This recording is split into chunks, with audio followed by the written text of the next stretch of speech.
नमस्कार, मैं रविश कुमार। क्या चुनाव आयोग अपनी स्वायत्तता के लिए प्रधानमंत्री नरेंद्र मोदी की मर्जी पर निर्भर हो जाएगा? क्या उन लोगों की आशंकाओं में आपको भी दम नजर आता है जो कह रहे हैं कि इसके बाद चुनाव आयोग की स्वायत्तता संदिग्ध हो जाएगी और यह संस्था भी अब समाप्ति की ओर अग्रसर हो जाएगी, ये भी मैनेज हो जाएगा? हम इस पर विस्तार से बात करेंगे, लेकिन पंजाब एंड हरियाणा हाईकोर्ट से जुड़ी एक खबर पर पहले नजर डाल लेते हैं। पंजाब और हरियाणा हाईकोर्ट के जस्टिस जीएस संधावालिया और जस्टिस हरप्रीत कौर जीवन ने नूंह में बुलडोजर चलाने पर रोक लगाते हुए पूछा था कि क्या वहां पर नस्ली संघार चल रहा है। अब खबर आई है कि दोनों जजों की बेंच को ही बदल दिया गया है। खबरें छपी हैं कि जस्टिस अरुण पल्ली और जस्टिस जगमोहन बंसल की बेंच मामले की सुनवाई करेगी। बेंच बदल दी जा रही है। 100 उदाहरण दे दिए जाएंगे कि ये सब आम प्रक्रियाएं हैं, होती रही हैं। लेकिन जिस तरह से नूंह में ज्यादातर एक समुदाय से संबंधित इमारतों को गिराया गया और उस समुदाय का नाम भी है मुसलमान, तभी तो जस्टिस संधावालिया और जस्टिस जीवन की बेंच ने पूछा होगा कि एथनिक क्लिंजिंग, नस्ली संहार तो नहीं हो रहा है। आप जनता का काम बहुत बढ़ता जा रहा है। अब आपको न्यायपालिका पर भी नजर रखनी है। अब आते हैं चुनाव आयोग के भविष्य के सवाल पर। केंद्र सरकार ने संसद के आखिरी दिनों में, इस सत्र के मॉनसून सत्र के आखिरी दिनों में एक विधेयक पेश किया। इतना महत्वपूर्ण विधेयक आखिर में पेश किया जाता है, इससे भी पता चलता है कि संस्थाओं का भविष्य अब कैसा होने जा रहा है। मुख्य चुनाव आयुक्त या चुनाव आयुक्तों की नियुक्ति जो कमेटी करेगी, उसमें भारत के मुख्य न्यायाधीश नहीं होंगे। कौन होगा? प्रधानमंत्री होंगे, उनके कैबिनेट मंत्री होंगे और नेता विपक्ष होंगे। अब दूसरा बड़ा सवाल है कि सीबीआई के निदेशक की नियुक्ति जो कमेटी करती है और लोकपाल की भी, उसमें चीफ जस्टिस या उनके द्वारा नियुक्त कोई जज हो सकते हैं। लेकिन मुख्य चुनाव आयुक्त या आयुक्त की नियुक्ति करने वाली कमेटी में चीफ जस्टिस नहीं होंगे। तो क्या इसके बाद सीबीआई के निदेशक को नियुक्त करने वाली कमेटी से भी चीफ जस्टिस को हटा दिया जाएगा? अगर मुख्य न्यायाधीश को निर्वाचन से जुड़ी प्रक्रिया में इसलिए नहीं रखा जा रहा है क्योंकि वे चुनाव की प्रक्रिया से नहीं गुजरते हैं, तब फिर इसके उलट भी एक तर्क है। नई कमेटी में तीनों व्यक्ति वही नजर आते हैं जो सीधे सीधे चुनाव लड़ते हैं, प्रधानमंत्री, कैबिनेट मंत्री और नेता विपक्ष। इनमें से हो सकता है कोई पहली बार जीत कर आया हो और पहली बार नेता विपक्ष बना हो और कैबिनेट मंत्री बना हो। तो चुनाव लड़ने वाले ही मिलकर चुनेंगे कि चुनाव आयुक्त और मुख्य चुनाव आयुक्त कौन होगा। क्या वे निष्पक्ष होकर चुनाव आयुक्त की नियुक्ति कर पाएंगे? अगर इसका जवाब भी यही है कि कांग्रेस के समय में ऐसा ही होता था, तो फिर मोदी सरकार ने नया क्या किया है, उससे बेहतर क्या बनाया है? ठीक है कि कोर्ट ने अपने आदेश में लिखा था कि नई व्यवस्था बन जाने तक चीफ जस्टिस होंगे उस कमेटी में, लेकिन यह कौन सी व्यवस्था बन रही है कि सीबीआई के चीफ की नियुक्ति में चीफ जस्टिस हो सकते हैं? मुख्य चुनाव आयुक्त की नियुक्ति से उन्हें बाहर कर दिया जाएगा। यही है नई व्यवस्था। और सरकार को कैबिनेट मंत्री ही मिला इस कमेटी में रखने के लिए। अब आप बताइए, प्रधानमंत्री के सामने कैबिनेट मंत्री क्या अलग राय रख पाएंगे या वहीं पर जाकर साइन करेंगे जहां पर प्रधानमंत्री करेंगे? तो फिर प्रधानमंत्री के रहते हुए कैबिनेट मंत्री को लाने की जरूरत क्या है? एक कप चाय और 4 नमकीन बिस्किट भी बच जाएगा। 2 सदस्य एक ही सरकार के होंगे, क्या यह उचित होगा? इसलिए लोगों के मन में यह आशंका है कि कहीं चुनाव आयोग का टाइम तो पूरा नहीं हो गया। अब इससे जुड़ी कुछ पुरानी खबरें भी आपके सामने पेश कर देता हूं। 1990 के दशक में कानून मंत्री गोस्वामी की कमेटी ने अपनी रिपोर्ट में कहा था कि मुख्य चुनाव आयुक्त और सभी आयुक्तों की नियुक्ति में चीफ जस्टिस को होना चाहिए। चुनाव आयोग की नियुक्ति नेता विपक्ष और चीफ जस्टिस से सलाह मशवरा कर राष्ट्रपति को करनी चाहिए। 2015 में लॉ कमीशन ने लिखा कि चुनाव आयोग को स्वायत्त बनाए रखने के लिए जरूरी है कि इसके पदों पर नियुक्ति में कार्यपालिका की कोई भूमिका ना हो। गोस्वामी कमेटी ने प्रधानमंत्री को नहीं रखा था, मगर लॉ कमीशन ने प्रधानमंत्री को रखने का सुझाव दिया। अगर चुनाव आयोग के पदों पर नियुक्ति पारदर्शी तरीके से नहीं होगी तो फिर कहां होगी, तब फिर क्या बच जाएगा। इस मामले में इस सरकार का रिकॉर्ड बहुत अच्छा नहीं है। सुप्रीम कोर्ट ने ही इस खेल को पकड़ लिया था जब बिजली की गति से चुनाव आयुक्त के पद पर अरुण गोयल की नियुक्ति कर दी गई थी। चुनाव आयुक्त अरुण गोयल की नियुक्ति का मामला संविधान पीठ के सामने पहुंच गया। इसी 2 मार्च को justice K M. Joseph, justice Ajay Rastogi, justice C T. Ravi Kumar, justice Aniruddha Bose, justice Hrishikesh Roy की संविधान पीठ चुनाव आयुक्त की नियुक्ति को लेकर फैसला सुनाती है। हम अपने वीडियो का ये पुराना हिस्सा आपको फिर से सुनाना चाहते हैं। अरुण गोयल पंजाब काडर के आईएएस अधिकारी अपनी मर्जी से सेवानिवृत्त होते हैं, स्वैच्छिक सेवानिवृत्ति लेते हैं, वीआरएस लेते हैं और उसी समय चुनाव आयुक्त के पद पर नियुक्त कर दिए जाते हैं। कोर्ट को शक हो गया कि 24 घंटे में कैसे किसी को चुनाव आयुक्त जैसे पद पर तैनात कर दिया जाता है। लिहाजा कोर्ट ने सरकार से कहा कि नियुक्ति की प्रक्रिया की फाइल पेश की जाए। यही नहीं, जब यह मामला कोर्ट में सुना जा रहा था उसके बीच में ही प्रधानमंत्री अरुण गोयल के नाम की सिफारिश कर देते हैं। जस्टिस अजय रस्तोगी ने पूछा कि 24 घंटे में नियुक्ति भी हो गई, इतनी तेजी से कैसे सारे पहलुओं की पड़ताल कर ली गई, किस आधार पर कानून मंत्री ने 40 में से 4 नामों को शॉर्टलिस्ट किया। कोर्ट ने कहा कि नियुक्ति की प्रक्रिया पर सरकार के जवाब से कोर्ट संतुष्ट नहीं है।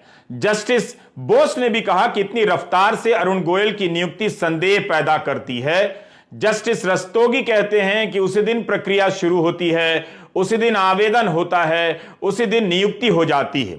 कोर्ट ने पूछा कि चुनाव आयुक्त नियुक्त करने की प्रक्रिया क्या है। यह कोर्ट की पंक्ति ही है कि देश को घुटनों के बल झुककर सरकार की हां में हां मिलाने वाला चुनाव आयुक्त नहीं चाहिए, यस मैन नहीं चाहिए।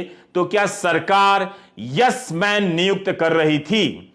5 महीने पहले सुप्रीम कोर्ट चुनाव आयुक्त अरुण गोयल के मामले में पूछ रहा था कि क्या सरकार यस मैन की नियुक्ति कर रही है। जो सरकार इस तरह से चुनाव आयुक्त की नियुक्ति करती है उस सरकार के 2 नुमाइंदे एक कमेटी में होंगे, तो आपको लगता है कि स्वतंत्र रूप से चुनाव आयुक्त की नियुक्ति होगी या ऐसे व्यक्ति की होगी जो स्वायत्त होगा। कुछ महीने पहले का रिकॉर्ड बता रहा हूं, कोर्ट के ही सारे शब्द हैं कि आप यस मैन को चुनाव आयुक्त नहीं बना सकते हैं। आगे आप सुनिए, तब कोर्ट ने अरुण गोयल की नियुक्ति पर अपने फैसले में क्या कहा था, यह भी पुराने वीडियो का हिस्सा है। संविधान पीठ के फैसले में लिखा है कि इस नियुक्ति के संदर्भ में कुछ खास चीजों को नोटिस किया जाना चाहिए। 15 मई 2022 से यह पद खाली पड़ा हुआ था। 17 नवंबर को संवैधानिक पीठ ने प्राथमिक तौर पर सुनवाई की और अगले ही दिन यानी 18 नवंबर को भी सुनवाई हुई। अंतरिम याचिका पीठ के सामने लंबित थी। तभी संबंधित अफसर की सिफारिश को कानून मंत्रालय आगे बढ़ाता है। प्रधानमंत्री अनुशंसा यानी मंजूरी देते हैं। मर्जी से रिटायर होने के आवेदन को मान लेते हैं। रिटायरमेंट के 3 महीने बाद तक कोई भी पद ना लेने की शर्तों में रियायत दे दी जाती है और राष्ट्रपति नियुक्ति के आदेश जारी कर देते हैं, नोटिफाई कर देते हैं। यह सब एक दिन में किया जाता है।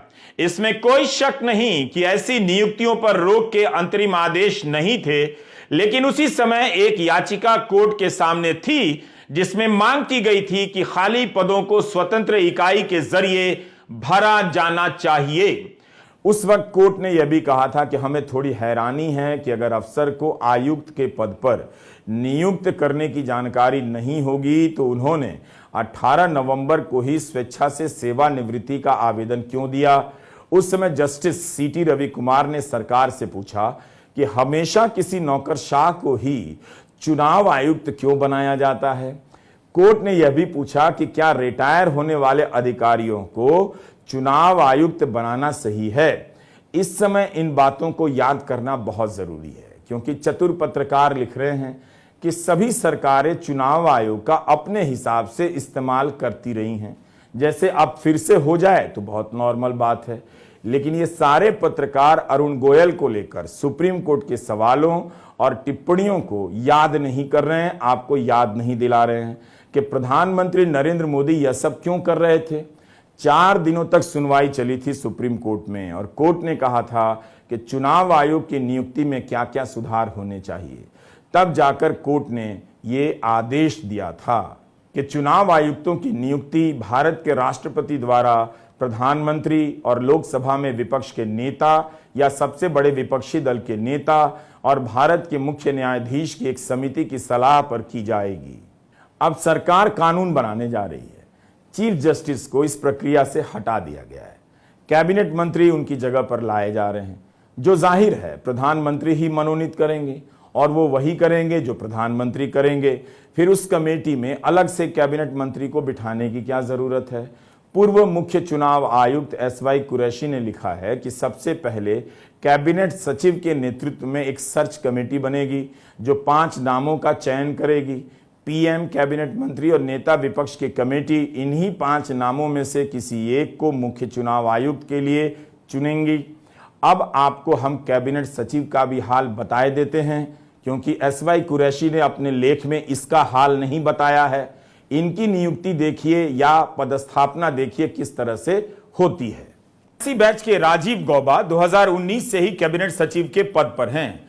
उन्हें तीसरी बार 1 साल का सेवा विस्तार मिला है। अब वे 2024 के चुनाव के बाद तक इस पद पर रहेंगे। आमतौर पर कैबिनेट सचिव का पद नियुक्ति के समय से 2 साल के लिए माना जाता है। यूपीए के समय भी चंद्रशेखर 4 साल तक इस पद पर रहे, मगर राजीव गौबा ने एक नया रिकॉर्ड बना दिया है।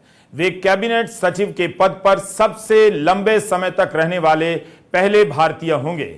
आप सोचिए, 1983, 1984, 1985, 1986 बैच के किसी वरिष्ठ और योग्य IAS अधिकारी को इस पद पर पहुंचने का मौका नहीं मिला होगा। यह भी हमारे पुराने वीडियो का हिस्सा था। अब जब कैबिनेट सचिव की नियुक्ति इस तरह से होगी तो फिर बताइए कि इनकी सर्च कमेटी में 5 नाम किस तरह से लाए जाएंगे। होना तो नहीं चाहिए, मगर व्यवस्थाएं अब इतनी ध्वस्त हो गई हैं कि किसी अफसर की स्वायत्तता नजर नहीं आती है, इतनी जल्दी विश्वास नहीं होता है। सचिव के पदों पर जब यस मैन ही होंगे तो जो भी उनमें से चुना जाएगा चुनाव आयुक्त के लिए या मुख्य चुनाव आयुक्त के लिए, वो यस मैन ही होगा। केंद्र सरकार की नई व्यवस्था से सुप्रीम कोर्ट के सवालों के जवाब नहीं मिलते हैं। सबसे बड़ा सवाल यही है। आपने खुद देखा कि कैबिनेट सचिव का उदाहरण किस तरह से दिया गया, उनकी सेवा किस तरह से बढ़ाई जा रही है। चुनाव आयुक्त अरुण गोयल की नियुक्ति को लेकर सुप्रीम कोर्ट ने क्या क्या कहा है, देखा ना। यह 25 मई 2021 की ट्रिब्यून की खबर है। सुप्रीम कोर्ट के तत्कालीन चीफ जस्टिस NV रमना ने कोर्ट का ही एक पुराना आदेश निकाल कर दिखा दिया कि जिन अफसरों के रिटायर होने में 6 महीने बचे हैं उन्हें CBI के निदेशक के पद पर नहीं नियुक्त किया जा सकता है। ट्रिब्यून अखबार ने सूत्रों के हवाले से यह लिखा था कि उस समय NIA के चीफ YC मोदी और BSF के महानिदेशक राकेश अस्थाना का नाम चल रहा था। इन दोनों की CBI के निदेशक पद पर नियुक्ति नहीं हो सकी। तब निदेशक की नियुक्ति करने वाली कमेटी में विपक्ष के नेता अधीर रंजन चौधरी चीफ जस्टिस की तरफ हो गए थे। यह भी सूत्रों के हवाले से ट्रिब्यून ने लिखा है। अगर आप मोदी सरकार के दौर में चोटी के पदों पर नियुक्ति का हाल देखेंगे, उनकी सेवाओं के विस्तार का हाल देखेंगे, तो एक ही जवाब मिलेगा कि पहले से ही होता रहा है, तो अब यह गलत नहीं है। इसका जवाब नहीं मिलेगा कि जो हो रहा है और वो कोर्ट की नजर में ही गलत है, तब फिर क्यों होता जा रहा है।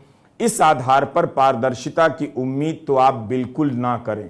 11 जुलाई को सुप्रीम कोर्ट ने प्रवर्तन निदेशालय ED के डायरेक्टर संजय कुमार मिश्रा के कार्यकाल बढ़ाने को गैर कानूनी कहा था। गैर कानूनी।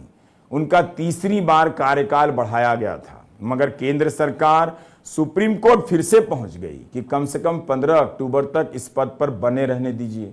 सुप्रीम कोर्ट ने कहा 15 अक्टूबर नहीं, 15 सितंबर की आधी रात से वे इस पद पर नहीं रहेंगे। तो अब आप बताइए कि कोई तो उदाहरण होना चाहिए जिससे उम्मीद हो कि चुनाव आयोग की स्वायत्तता की चिंता में नई कमेटी का ढांचा बन रहा है, वो काफी बेहतर है। अपने खास को इन पदों पर बिठाने की चिंता में नई कमेटी नहीं बनाई जा रही है। यही सब वजह है कि विपक्ष के नेता से लेकर तमाम लोग सवाल उठा रहे हैं कि कहीं ऐसा तो नहीं कि अब चुनाव आयोग भी कहने भर को स्वतंत्र और स्वायत्त रह जाएगा। देश में जो हो रहा है उसे ठीक से देखिए। जब चुनाव आयोग का भविष्य नहीं रहेगा, यह संस्था कमजोर कर दी जाएगी, तो चुनाव का ही क्या भविष्य रह जाएगा। नमस्कार, मैं रवीश कुमार।